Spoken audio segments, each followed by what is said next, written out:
citizens, Juan Proano, and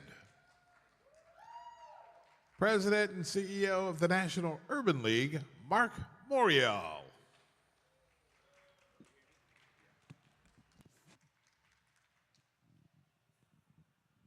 Good morning, and welcome. I am pleased to be able to lead off today's discussions with two civil rights giants, people who know a lot, have done a lot, and are going to tell us a lot over the next 20 minutes. Gentlemen, thank you for joining me. Thank you. I want to jump right into this because I don't want to skirt around the thing that everybody in this hall and everybody at this conference all weekend has been talking about. There are significant trends that we all know about when it comes to voter behavior. We know that, according to the polls, there's a higher number of voters who tend to be age 65 or older, who tend to be white, who tend to have some college education and median annual household incomes of $50,000 to $100,000. Now, what are some of the projects, what are some of the innovative ideas that are going on in your communities, our communities, to make sure that there's greater participation among those of us who are not as old, not as wealthy, not as white, and so forth? Let me start with you, Juan. Thank you. So a couple things. For Latinos, there are about 1.4 million new Latino voters that will be voting this year. That accounts to over 100,000 new eligible Latino voters. And they're just turning 18 years old. To your point, many of those make less than $50,000, right? Many of those still lack an advanced degree or education. But one thing that we do know is that from an advocacy perspective, if they are politically engaged, if they are informed, they will be more likely to register to vote, and they will be more likely to vote. In the case of LULAC and our members, 79% of our members are registered to vote. And in 2020, 83% of them actually voted. So what we do know is we can get them to join us and become members, that they'll be politically engaged, that they will be informed, that they will be registered to vote, and that they will vote. And so a lot of our efforts around the country will be in membership, advocacy, voter registration, and getting them to the polls on election day. Those are extraordinary numbers. How do you get your members that committed as far as registration and then actual turnout? Grassroots movements at the end of the day. It's not top down. We have over 500 councils in 230 cities, over 140,000 members. We need to grow our membership base, but we also need to do that in partnership with our allies, including the National Urban League as well. Okay, Mr. Morial. Hey, first of all, Errol, it's always great to be with you. Juan, great to be in partnership and in friendship with you. So this election cycle, 34 million African Americans are eligible to vote. It's an extraordinary number. It's the largest in the history of the Republic. Our challenge is simple. Number one, to get people to register. Number two, to re-register. Re-registering means because of the new laws, people are much more subject to purges. If you've changed your your residence, you may have to re-register. It is very important that we educate people that you can't just show up on election day and present yourself and be eligible to vote. You've got to register in advance. Number two, Errol, we've got a lot of work to do to help our communities understand the power of the ballot. And the power of the ballot is not the magic of the ballot. It's not vote and my problems will go away. Vote and my agenda will materialize. It's the power of the ballot. And this is a continuing challenge, particularly in an environment, and I want to frame this, amongst younger African American voters who are being pummeled by propaganda campaigns online that appear to be legitimate, but that emanate from places like Russia, emanate from right-wing groups who are posing as friends and allies of the community, but their messages are fundamentally do not vote. Their messages are to send a message by not voting. They're giving a voter a message of disempowerment. We have to counteract that. Well, how do we counteract that? We have to be in conversation with members of our family, with people in our community. This is what the Urban League is going to do this fall. This is what many civil rights organizations are going to do. It's something we have to do. Latino voters and black voters are going to be targeted for misinformation and disinformation.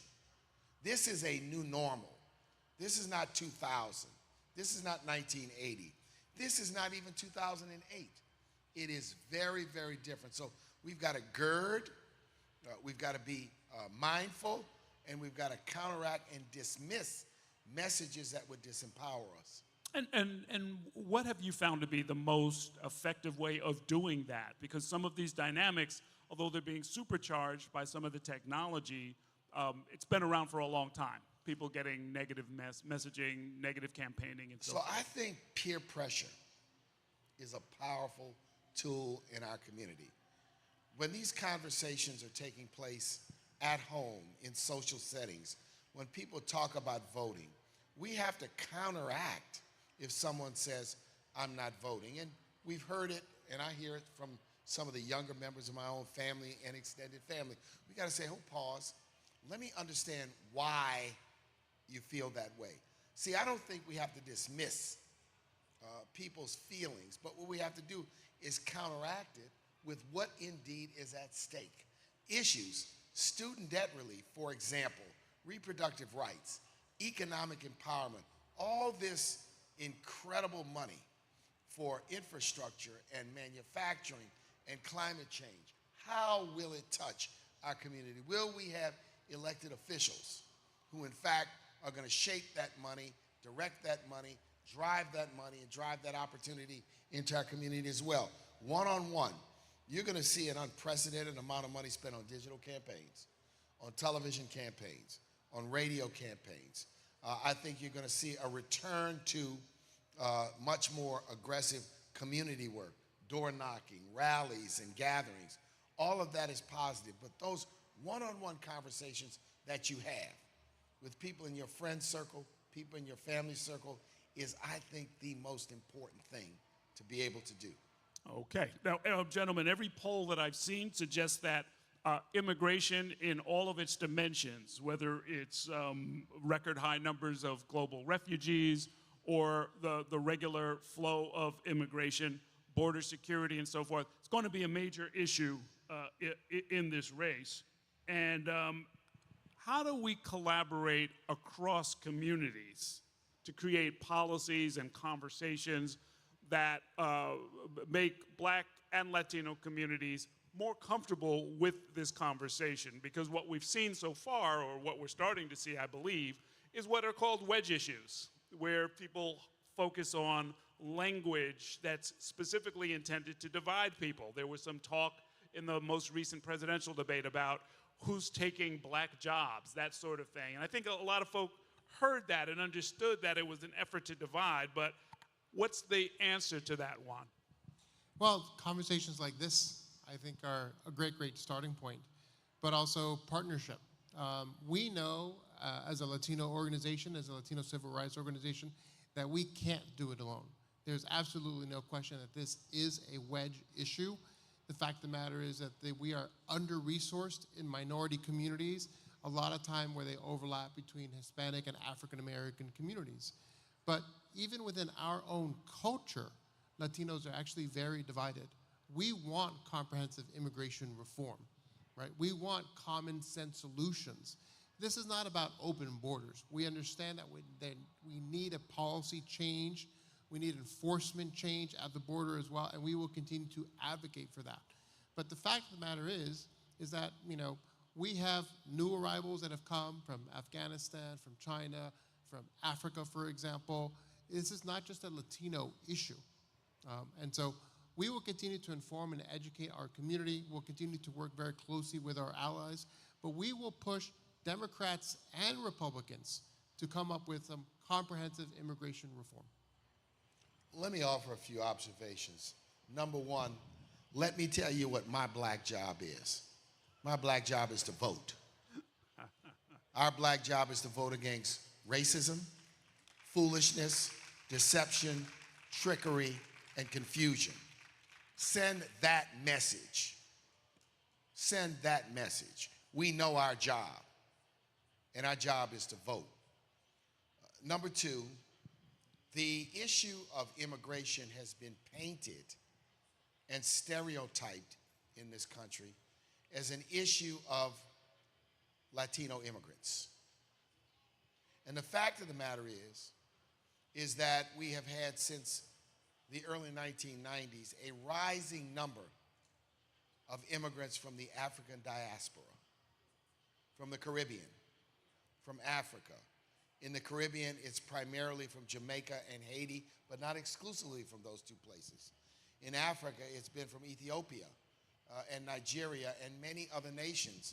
In fact, if Skip Gates, and we all trust him as a historian and his numbers, he has shared with me that the number of African immigrants, Errol and Juan, that have entered the United States since 1990, from 1990 to the present, 34 years, is equivalent to the number of Africans who entered this country during the transatlantic slave trade.